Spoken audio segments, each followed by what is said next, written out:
জয় মা তারা বন্ধুরা, মাছ বাবা চ্যানেলে আপনাদের সবাইকে স্বাগত জানাই। যারা জীবনের বিভিন্ন পদক্ষেপে বিভিন্ন সমস্যার সম্মুখীন হচ্ছেন, আজকে ভিডিওটা শুধুমাত্র তাদের জন্য। আপনাদেরকে একটা মাত্র মন্ত্র বলতে দেব। দিনে 51 বার করে বলবেন, দুবেলা বলবেন। একবার স্নান করে উঠে গঙ্গা জল দিয়ে একটু শুদ্ধ হয়ে নেবেন, নিজের উপর গঙ্গা জল ছিটিয়ে, আর একবার রাত্রে শুধু যাওয়ার আগে তখন একবার গঙ্গা জল ছিটিয়ে নিজেকে একটু শুদ্ধ করে নেবেন। তারপর এই একটা মন্ত্র পাঠ করবেন 51 বার করে। মন্ত্রটা হচ্ছে, স্ক্রিনের উপর আপনার লেখাটাও দেখতে পেয়ে যাবেন।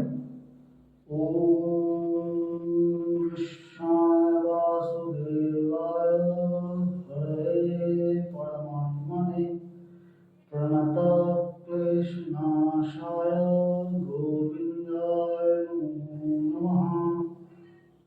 এই মন্ত্রটা 51 বার পাঠ করে দেখুন। জীবন থেকে সমস্ত সমস্যা, সমস্ত ধরনের সমস্যা বলুন কিংবা কি বলুন, বিভিন্ন কাজে বাধা বিপত্তি যা আছে সব কেটে যাবে, সব। ঠিক আছে? তো এরকম আরো ভিডিও পাওয়ার জন্য চ্যানেলটাকে সাবস্ক্রাইব করে রাখুন, অবশ্যই ভিডিওটাকে লাইক করে রাখুন এবং আমাদের ইনস্টাগ্রাম এবং ফেসবুকে আমাদেরকে ফলো করে রাখুন। ধন্যবাদ, নমস্কার।